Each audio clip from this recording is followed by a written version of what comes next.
लगाए कुछ अमेरिकन में थे, बट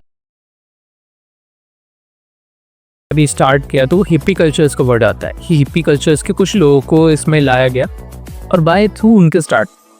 तो क्या ये बात सही है?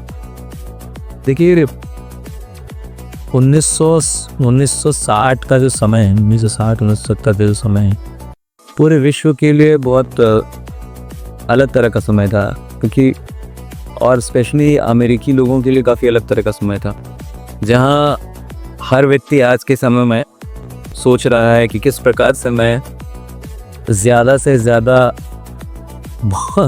भौतिक रिसोर्सेज, भौतिक हमारे पास कुछ है जिससे मैं एंजॉय कर सकूं। अमेरिकी लोगों के पास सब कुछ था।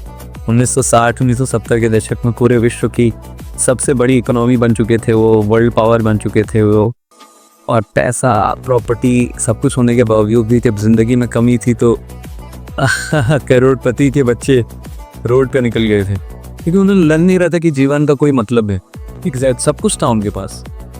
और वो लोग बाद में जाकर हिप्पी में, जिन्होंने एक प्रकार से अपने जीवन का कुछ उद्देश्य नहीं मिलने के कारण उनको लगा कि ये क्या जीवन है, वही खाना पीना सोना और आगे जनरेशन को आगे बढ़ाना, जो कि आज के समय में और काफ़ी समय से इस चीज़ के ऊपर सोचा जा रहा है कि समाज में अगर ये चीज़ हो रहा है तो समाज बहुत आगे जाएगा। वो तो था ही, तो वो आगे जाने के बाद की बात है, जब आगे चला गया समाज। और भारत में भी आप देख सकते हैं आज के समय में ये चीज़ें हो रही हैं कि लोगों को लग रहा है कि अब क्या करूँ मैं, मेरे पास पैसा है, सब कुछ, हर चीज़ की आवश्यकता। तो उस समय वो लोग हिप्पी बने, और जब वो हिप्पी बने तो वो कुछ ढूंढ रहे थे अपने जीवन में। मेन रीज़न यही था। हिप्पी जो शब्द है ऐसे व्यक्ति के लिए आता है जो कोई सोशल लॉज को फॉलो नहीं करता है। एग्जैक्ट रोड पे पड़ा रहता है, शराब पी रहा है, नशा कर रहा है, स्त्री पुरुष संबंध का कोई ध्यान नहीं है, किसी के साथ कुछ भी व्यवहार कर रहा है। इस प्रकार के जो लोग होते हैं समाज के लिए एक प्रकार से खतरा थे, और अमेरिकी सरकार भी बहुत तरह तरह का प्रयास कर रही थी कि किस प्रकार से हम उनको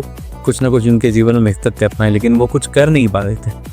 और कुछ हिप्पी जो हैं वो प्रभुपाद जी से मिले और उनको लगा रहे ये तो भारतीय हैं, और भारतीयता और भारतीय अध्यात्म एक ऐसी चीज़ थी जिसके बारे में वो सोच रहे थे कि आज जो अमेरिकी एडवांसमेंट है, अमेरिकी टेक्नोलॉजी है, अमेरिकी रिसोर्सेज सब कुछ है हमारे पास, लेकिन ये शायद भारत में कुछ तो छुपा है। तो ये सोच रहे थे कि भारतीय जगह पे जाएंगे, भारत में जाएंगे, ऋषिकेश यहाँ पे जाएंगे और कुछ करेंगे, लेकिन उन्हें भारतीय स्वामी मिल गए, क्योंकि भारत का जो मैसेज है, भारत का जो संस्कृति है, उसको होम डिलीवरी करने के लिए अमेरिका में आ गए। तो उन्हें लगा कि हाँ कुछ अच्छी चीज़ समझते हैं, सीखते हैं। और फिर बाद में जो लोग थे जो सो कॉल्ड हिप्पी थे, देखिए सब लोग हिप्पी नहीं थे, काफ़ी एजुकेटेड लोग थे जो बहुत अच्छे तरीके से पढ़े लिखे थे, लेकिन उसके बावजूद भी उनको जीवन जीने का कोई अर्थ नहीं दिखता। कोई अर्थ जब नहीं दिख रहा था तो उन्होंने सोचा मैं क्या करूँ। तो उस समय वो प्रभुपाद के शिष्य, तो ये हिप्पियों को प्रभुपाद जी ने, जो लोग को खाने पीने रहने का मतलब एक प्रकार से तरीका एक्सेप्ट नहीं करते थे, वो सारे लोग शुद्ध तरीके से रहने लगे।